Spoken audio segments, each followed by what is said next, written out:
광주와 전남의 통합에 대해서는 저는 원칙적으로 해야 한다는.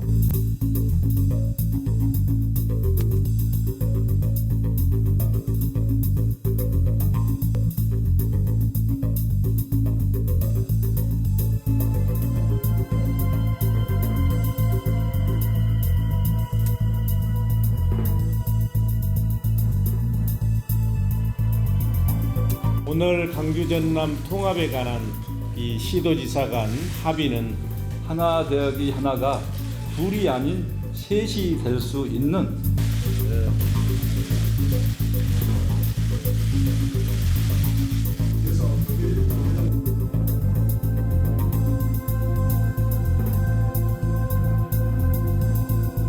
전남 광주 대통합, 광주 전남 대통합의 새로운 역사를 6.3 지방선거에 통합 단체장을 뽑는 걸 하나, 둘, 셋, 하나, 둘, 셋.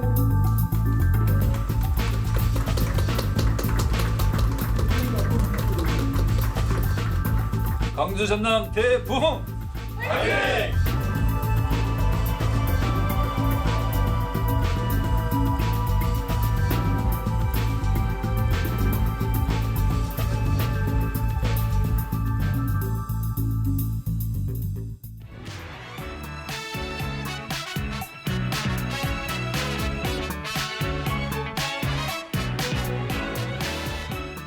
여러분 안녕하십니까? 남도 이맘때 정은아입니다. 새해부터 연일 우리 지역을 뜨겁게 달구고 있는 이슈가 있죠. 바로 광주 전남 행정통합입니다. 시도지사의 공동선언문 발표를 시작으로 통합추진기획단이 꾸려졌고요. 어제는 5.18 정신을 담은 특별법 초안이 발표되면서 속도감 있게 진행되고 있습니다. 현재 6월 통합단체장 선출 논의부터 광주 전남의 행정구역은 그러면 어떻게 바뀌게 되는지, 그리고 그 통합으로 인해서 우리들의 생활은 어떤 변화가 생겨날지 정말 많은 궁금증들이 생겨나고 있습니다. 그래서 오늘은요, 광주 전남 행정통합 추진기획단장인 강의원 전라남도 경제부지사와 함께 그 궁금증 풀어보는 시간 함께하겠습니다. 안녕하십니까? 네, 반갑습니다. 광주 전남 행정통합 실무총괄을 맡고 있고요. 직책은 말씀하신 대로 추진단장이고요. 네. 전라남도에서는 경제부지사 역할을 맡고 있습니다. 강의원입니다. 네, 반갑습니다. 자, 영상을 저희가 먼저 보고 왔는데 광주 전남 행정통합을 추진하면서 광주시와 전라남도가 추진기획단을 각각 따로 꾸렸거든요. 네. 이유가 있습니까? 네, 당연하죠. 광주 상황과 전라남도 상황이 일단 다르고요. 네. 분리 분도 40년 만에 아주 단순하게 얘기하면 재결합이지만 그렇죠. 미래 100년을 설계하면서 이른바 대부흥을 위한 대통합이거든요. 그러면 광주의 이 바램들이 기록돼야 되고 또 전라남도의 어떤 개선책들도 기록돼야 되고 네. 그래서 양 추진단이 정리한 것을 하나로 모아서 이제 여러 실무들을 처리해야 되기 때문에 네. 광주 전남 별도로 추진단을 설립하게 됐습니다. 네. 잠을 줄이시면서까지 해야 하시는 업무가 많은데 네. 신호민들이 가장 궁금한 건 이것이거든요. 그러면 내 생활의 변화는 어떤 것들이 일어나는 것인가? 네. 전남 22개 시군이 있고요. 광주 5개 구가 있는데 그 기존의 행정구역에 어떤 변화가 생겨나게 되는 건가요? 일단은 그러니까 27개 시군구가 됩니다. 네. 통합특별시로 가면서 기존의 행정 경계 아래 시군 기초자치단체, 그다음에 5개 구 자치구 광주 네. 일단은 현행 유지하고 통합 이후에 시도민들이 다른 행정구역의 편성과 관련해서 열망이 있다 하면 네. 그때 변화를 주는 걸로. 가령 광주 동구, 남구, 서구, 북구가 좀 애매하잖아요. 네. 광주만이 있을 때는 광주 동구라는 말이 어색하지 않았는데 그렇죠.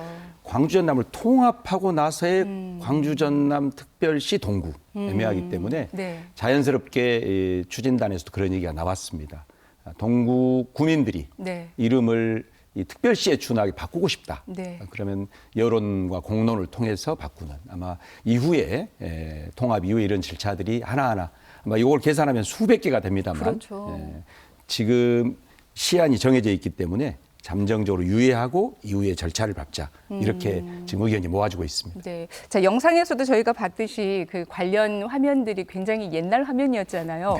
95년부터 2020년까지 행정통합 논의가 굉장히 많이 논의가 됐었지만 실패로 돌아갔었거든요. 네. 이번에는 과거와 좀 다를까요? 압도적이고 파격적이고 전폭적인 지원 약속이 없었다는 겁니다. 네. 설령 구두 약속은 있었지만 저게 지켜질까에 대한 믿음이 없었다는 겁니다. 의문도 많았고요. 그렇습니다. 그러나 이 이재명 국민주권정부는 지난 6개월 국정운영의 실적과 속도를 보니 네. 믿을만하다. 이게 하나 있고요. 두 번째는 이 시도 분할과 통합에서 하나의 원칙이 있는데 네. 도심권이 먼저 제안하면 그 변방이라고 하는 데는 항상 반대합니다. 네. 혹시 흡수 통합되지 않냐는 우려입니다. 근데 이번에는 전라남도가 먼저 제안했고 네. 광주가 화답하고 두 시도지사가 한꺼번에 네. 아예 정치적 명운을 걸고 다 선을 구체화했기 때문에 어느 때보다 가능성이 높다. 네. 이것을 절호의 기회다 이렇게 생각하고 있습니다. 시기적으로 지금이 가장 최적기다라고 생각을 하시는 건데 그렇습니다. 광주와 전남이 함께 더 잘 살기 위한 행정통합 결국에는 정부 지원이 굉장히 중요한 몫을 차지하고 있습니다. 자, 바로 어제였는데요. KBS 토론 프로그램에 강기정 시장과 김영록 전남도지사가 처음으로 동반 출연해서 이야기를 나누셨는데요. 잠시 그 내용 들어보고 말씀 이어가도록 하겠습니다.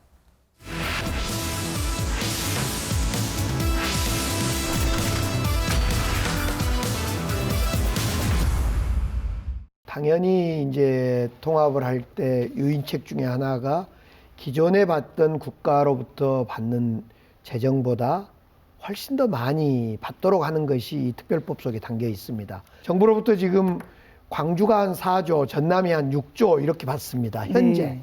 그래서 합치면 한 10조 정도 정부로 1년에 받는데 그 정도만큼은 추가로 받아내야 되는 거 아니냐. 지금 이런 욕심을 정말 부리고 있습니다. 그래서 이제 이것은 아무래도 우리의 요구도 있지만은 정부의 대통령님의 의지도 있어야 되기 때문에 그런 요구를 특별법에 담아서 국회의 법제정 과정에서 논의하면서 해나가지 않을까 이렇게 생각하고 당연히 엄청난 추가 재정을 받는 것이 저희들의 목표입니다. 네, 시장님께서도 말씀하시듯이 그 욕심이라고 표현을 하셨어요. 네. 현재 광주 전남 예산 총액이 10조 정도 되는데 그만큼의 예산을 추가로 확보하는 것이 목표다. 욕심이긴 하지만 목표다 그렇게 말씀하셨는데 예산이 만만치가 않아서요. 가능할까요? 그 시장님 너무 겸손하신 것 같은데요. 네. 저희들은 욕심이 큽니다. 네. 이 국가재정에서 사실상 저희들이 자치재정이라고 하는데 얼마를 받느냐보다 지금 중요한 게 꾸준하게 단순히 원포인트로 통합 원년만 얼마를 지원받으면 안 되고요. 국세의 일부를 특히 이 지방 교부세, 소비세의 비율을 높여가지고 안정적으로 향후 10년에서 20년 동안 일정 비율을 꾸준하게 지원하는 그래서 광주남이 화학적 통합이 완벽하게 이루어질 때까지 이런 재정 지원을 요청하고 있고요. 모두 다 요구한 대로는 되지 않겠지만 근접하지는 않겠는가. 그래서 받을 수 있는 모든 항목을 다 계산해서 지금 특례로 특별법에 지금 반영하고 있는 중이라는 시도민께 보고를 그렇게 드리겠습니다. 어제 토론에서 논의된 것 중에 또 하나 관심을 끌었던 것이 있습니다. 바로 미래 먹거리였는데요. 이와 관련한 이야기도 잠깐 들어보겠습니다. 영인이나 화성 이쪽에 투자한 추가 반도체 클러스터를 우리 광주 전남에 추가로 투자해 주라. 지금 짓고 있는 걸 옮기는 건 아니다. 이런 얘기를 하셨죠. 그렇게 하려면은 용수 전력, 그중에서도 재생에너지를 통해서 값싼 전력을 공급할 수 있었으면 더욱 좋겠다. 우리 광주 전남은 그런 면에서 가장 여건이 우리나라에서 좋은 지역이다. 재생에너지가 풍부해서 앞으로 전력을 값싸게 제공할 수 있는 전라남도가 가장 적지, 또 광주도 마찬가지로 우리 전라남도 재생에너지를 보내주면 되기 때문에 광주도 그렇게 해서 저는 반도체 산업을 좀 더 빠르게 이재명 대통령 계실 때 이것을 우리 전남에 광주에 가져올 수 있도록 해야 되겠다 하는 게 저희 전라남도의 지금 현재 생각인데요. 앞으로 이 부분은 이제 강기정 시장님하고 또 서로 좀 더 맞춰서 네, 이 내용 보시고 아마 지난 연말 떠올리시는 분들 계실 텐데 국가 AI 컴퓨팅 센터 이야기를 안 할 수가 없잖아요. 광주 전남에서 서로 유치를 하기 위한 여러 경쟁들을 벌였고 또 해남으로 결정이 되면서 약간 희비가 엇갈리는 그런 모습들도 보였거든요. 자, 만약에 광주 전남이 미래 먹거리에 대한 다른 청사진을 갖고 있는데 통합이 된다면 이러한 계획들이 어떻게 변화가 생길까요? 그렇죠. 말씀하셨다시피 그 국가 컴퓨팅 센터 유치할 때도 저도 이제 경제부이사니까 그 중심에 있었는데 네. 많이 안타까웠습니다. 이 전국적 관점에서 특히 중앙정부에서 볼 때는 광주와 전남을 한 몸이라고 보고 있습니다. 네. 전남으로 가면 광주가 응원하고 네. 광주로 가면 전남에 박수를 보낼 줄 알았는데 그래서 통합해야 됩니다. 이 내부의 악성 경쟁, 이 새로운 혁명 시대의 대전환 시기에 우리가 감히 지금까지 겪어보지 못했던 새로운 세상이 출현하고 있거든요. 그래서 과거적 시각으로 지역의 행정 경계에 갇혀서 우리가 내부 경쟁을 하고 있다가는 둘 다 어려워진다는 거죠. 그렇죠. 그래서 어마어마한 이 주목을 지금 전남과 광주가 받고 있잖아요. 네. 아시아 태평양 재생에너지 허브가 되고 있습니다. 네. 언제 그간 수십 년 동안 전남에 광주에 글로벌 기업이 들어본 적이 있겠습니까? 맞아요. 우리가 기아차, 금호타이어, 광양제철, 여수 석유화학 요 얘기 외에는 별로 기업에 대해서 우리는 할게 없어요. 들어본 네. 적이 없고 네. 그래서 우리 청년들이 여기서 공부하고 대학은 인서울 하려고 길을 쓰고 서울로 가서 여기는 인구가 소멸되는 그런 고향으로만 남는 곳이었는데 아까 우리 영상에서 나왔다시피 네. 이제 반도체 메모리팹 반도체가 그 우리 대한민국 내에 엄청 더 많이 필요합니다. 네. 그래서 저는 뭐 용인 클러스터를 가져와라. 자꾸 이제 우리 중심 이 통합 정부가 될 우리는 타 지역 거론 안 했으면 좋겠습니다. 네. 기업이 우리가 가장 좋은 입지 조건을 만들어 놓을 테니 알리백 특별 산단도 지정 받아 놓을 테니 네. 기업의 요구에 따라서 와라. 우리는 물도 대고 네. 전기도 재생에너지로 제공하겠다. 네. 그래서 반도체뿐만 아니라 지금 첨단 바이오, 네. 그다음에 고흥 동북권을 중심으로 한 우주 신산업. 그래서 기존의 기반 산업, 자동차, 조선, 석유화학, 철강을 그 위기를 극복하는 대안을 세우고 미래 신산업에 대해서 특히 첨단 전략 산업의 유치. 아마 전남으로 그런 제반 조건만 구축하면 제대로 기업들이 속속들이 올 것이다 생각하고 통합은 또 달리 아까 말씀드렸듯이 이제는 컴퓨팅 센터 가지고 쪼잔하게 경쟁하지 말자. 네. 이제는 질서 있게 입지 조건을 네. 통합정부가 구축해서 광주에는 인재 육성을 어떻게 할 것인지 저 들판 남아있는 데는 영농형 태양광과 일반 태양광으로 어떻게 할 것인지 저 서남해안 바닷가에는 해상풍력을 그리고 산악지대는 육상풍력을 질서 있게 설계해서 속도 있게 추진하자. 이게 통합정부의 꿈이기도 합니다. 네, 계획대로라면 다음 달에 특별법이 통과가 되고요. 6월 지방선거에서는 이제 통합특별시장 투표를 하게 되겠죠. 네. 속도전으로 빠르게 진행되고 있는데 이 과정에서 정말 중요한 것이 시도민들 의견을 어떻게 모으느냐 이거거든요. 의견 수렴 방식을 의회 의결로 할 것이냐, 네. 주민 투표를 할 것이냐 어떻게 보십니까? 우리가 과거 통합 논의를 길게 두고 했다면 네. 가장 좋은 방법은 아주 깔끔하게 네. 뒷소리 안 나오게 주민 투표하면 좋습니다. 네.